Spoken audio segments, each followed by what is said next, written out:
Hey guys, it is Harcion here, coming to you with my... Oh, I ruined the illusion. Coming to you with my first place winning OTS deck from OTS over the weekend. I have this nice mat over here with topological bomber dragon. Yeah. And I got first place at the event with my Trickstar Windwitch deck. So let's go ahead and get into the deck profile. So first off is my Trickstars. Triple Candina, triple Lycoris, and one Lilybell. I really like this setup. The first time I built the deck, I just tried it with 2 Lycoris, and 2 Lycoris works, but I like having the third one. It's just so that you see her a bit more often. So there's my Trickstars. Next up for the Windwitches, I'm just doing the standard 3 Ice Bell, 2 Glass Bell, 1 Snowbell. I tried messing around with the third glass spell for a little bit just to try to get more searching in, but there's a reason that this setup works, or there's a reason this is the setup that people use, and that's because it works.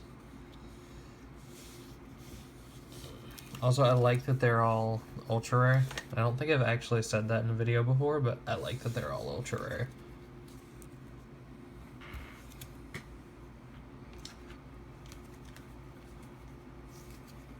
Next up, I'm running 2 Santa Claus in the main. I have a third one on the side just for in case I'm fighting against Masterpiece or Raid Raptors or something that I need to Kaiju over. I like these instead of Kaijus in this build for 2 reasons. One, the downside of your opponent drawing a card is turned into 400 burn if you have Lycoris and the field spell out. As well as it only has 1200 attack, which is like super easy to get over.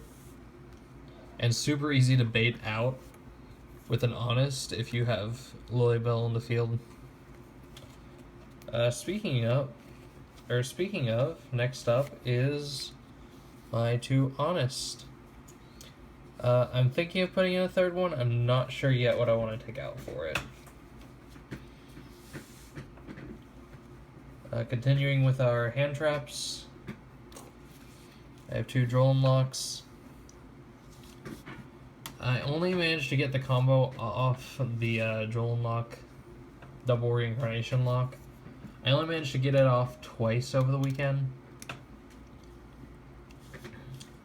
Or against 2 different opponents, rather. One guy, I Droll Unlocked him on my second turn. Or I went first the first game and Droll Unlocked him. Game 2, he managed to get out Beals, which should be a problem for this deck in theory, but isn't.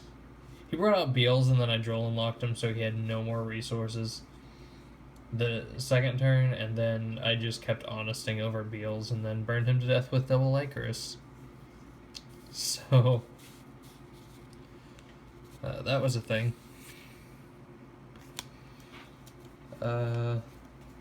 Next up is 2 Firecrackers. I really, really like this card. If you guys don't know Firecracker, it's kind of a new card. It's just a hand trap that's just either player's turn you can discard it to do 1000 damage. You skip your next draw phase, but you can use this to win games, and then you don't have to worry about that because that does not carry over between matches. Hilarious. That would be hilarious if like this and Reckless Greed carried over between matches. That would be quite hilarious. But it does not, so this guy's really good. I actually managed one time to get his on-field effect off too. I don't know if you guys can read that there. Try to focus a little bit. Yeah.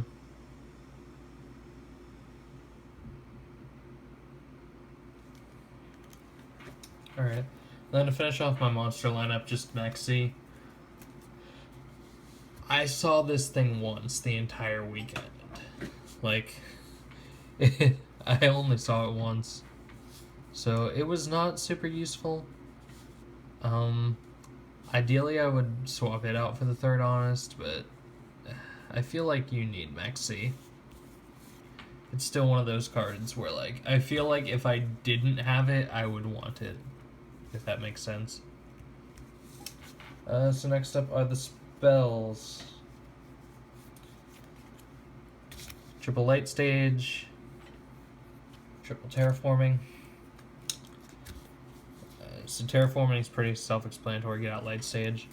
I considered doing set rotation in this deck. I wasn't sure what my set rotation target would have been. Because Light Stage is just really good. You always want to see this, like, turn 1. So having another way to get it out would have been nice. If I was doing a pure build, I definitely would have been playing set rotation on something. My normal set rotation target is Closed Forest. Just because even if your opponent, like, MSTs it, they can't play another field spell that turn. So it's a really good counter to, like, field spell heavy decks like Diagram or ABC.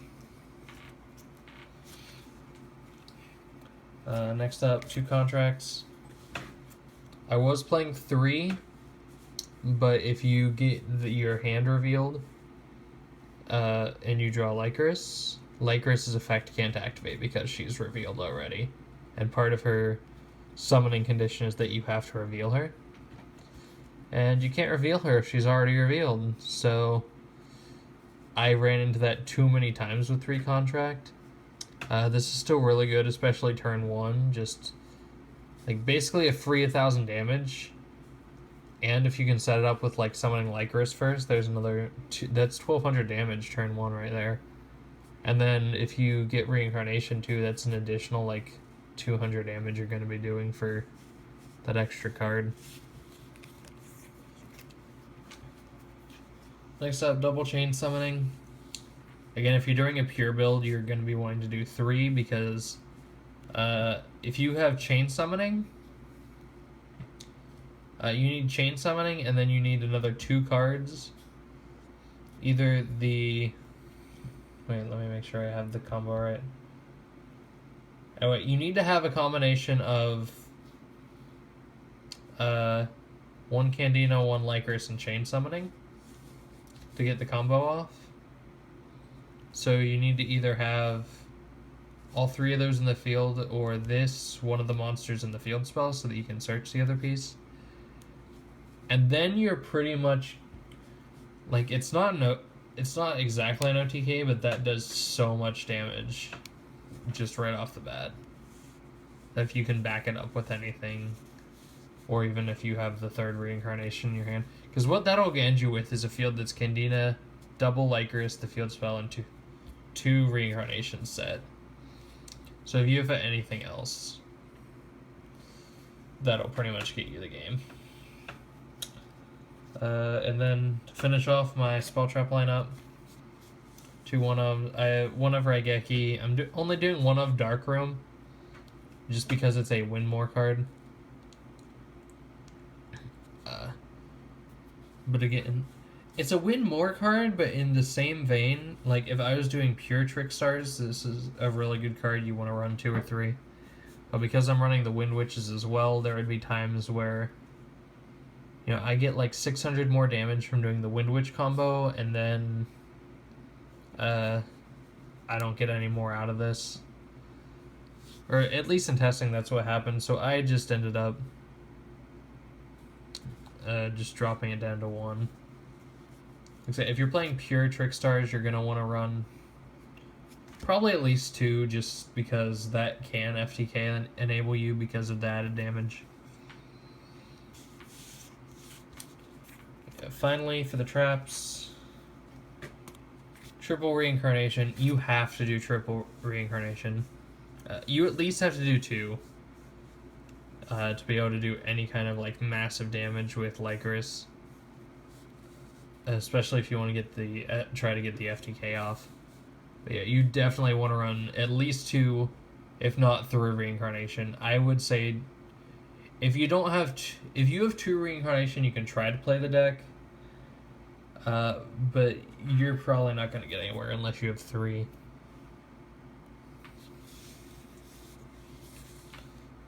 And then I'm doing 2 disturbance strategy. Again, with a pure build, you're going to probably want to run 3 of these. I just liked it as a backup for it's basically an extra copy of reincarnation, but not searchable. Where the advantage does come in is if you're playing against something. Oh, sorry. If you end up playing against like Shiranui or something that benefits from being banished, disturbance strategy can like nullify that. You can play present card in this as well. I don't like present card because that gives your opponent graveyard resources. But if you're doing a pure build, you might want to put in one. And then my one-ofs, I have 1 Solemn, 1 Ring. I was thinking of taking out the Warning, but it won me like 2 or 3 games over the weekend just on account of like I just get rid of all my opponent's resources with my reincarnations, and then they're at the point where they like only have 1 thing they can normal summon to even do as a playmaker, and I just warning it. Or like they summon out their Synchro or something, and then I just warning it, and then they don't have anything else they can do. Similar thing with Ring. I hit a lot of Omegas with this over the weekend, actually. Like 2 or 3 games, I think I hit Omegas with this. Yeah, Ring, really good. So it's not as good as it used to be because you can't win with it, but as far as just getting rid of a problem card, like I would set this, and then during my, like the opponent would summon Omega because they're like, yeah, I'm going to get stuff back during the standby phase. And then draw phase, I'd flip this and destroy the Omega. Or during their end phase even. So that is it for the main deck. Now going into the extra deck. As far as what cards you actually need for the extra deck, this is it. These are the only extra deck cards I went into the entire weekend.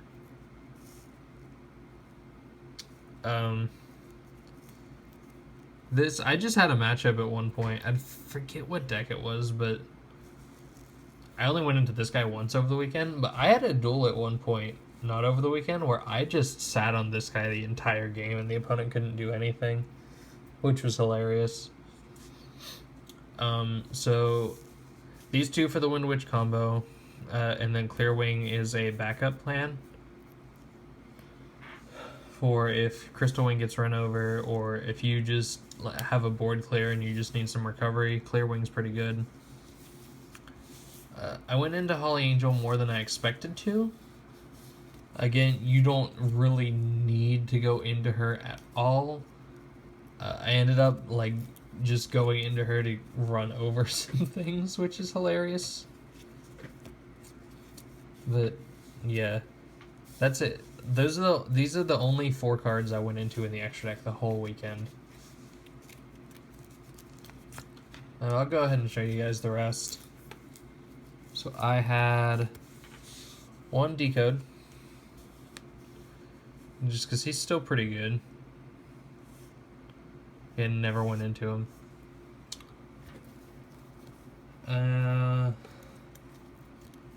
Xyz wise, I got the Utopia Suite here. Again, never went into it the entire weekend. And then I got Castell and Abyss Dweller. And to finish off my Xyz, I have a Fairy Chair Girl. And I didn't go into any of these the entire weekend.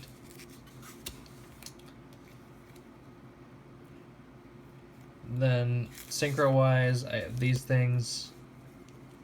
Again, I didn't go into any of them. They were just kind of there for in case things happened, and things just never happened. Like, I never ran into a situation where I was like, I need to clear this board real quick, or, oh crap, all I have on my field is a level 3 and Snowball. But they were in there.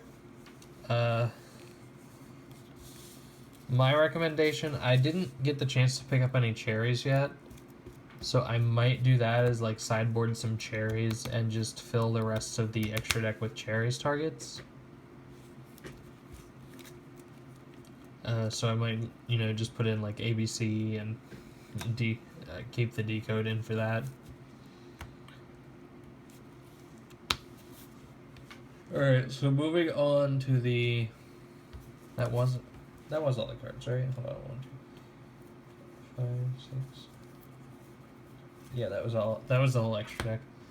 Alright, so moving on to the side deck. Triple Ghost Ogre. Still a really good card. Love to see her. I keep her in the side because game 1 I usually have a pretty good chance of winning. So game 2 I usually end up going second because the opponent wants to go first. So I put these in to stop some things. Same with this. I play third Santa Claus. I put the third one in the side deck. Just in case, like, I'm playing against Masterpiece Turbo or Raid Raptors or anything with with a lot of big monsters that I need to kaiju over. And then to finish up the monsters I have in the side deck, I just have the one Hanawata. This will probably get replaced by something, but I just have it in here in case of the mirror match, which I didn't have any, so it never saw play. Yeah, Hanawata, really good anti-Trickstar card. Next up for the spells, Double Twin Twister. I sat this in a few times, mainly against just like back row heavy decks. Like, there's one guy playing Paleo, I sided these in, that was pretty good.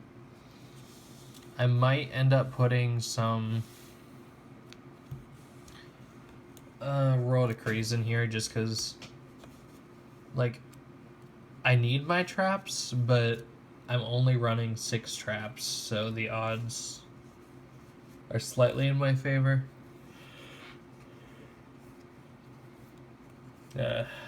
Sorry, it is kind of late when I'm doing this. Next up, 2 Spell Shatterings. Same kind of concept. Just spell removal if I'm going up against a field spell heavy deck or mostly against pendulums. These are what I'll use because this will hit both of their scales and do 1,000 burn damage. Again, burn really good in this deck.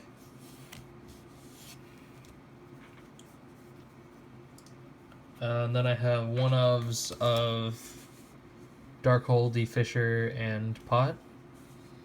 I just play the one-of Pot for if I'm going up against a deck where I feel that I need the draw power. I just put the 1 in. My locals is way too rampant with Ash for me to trust maining 3 Pot in anything. Maining 2 or 3 Pot in anything.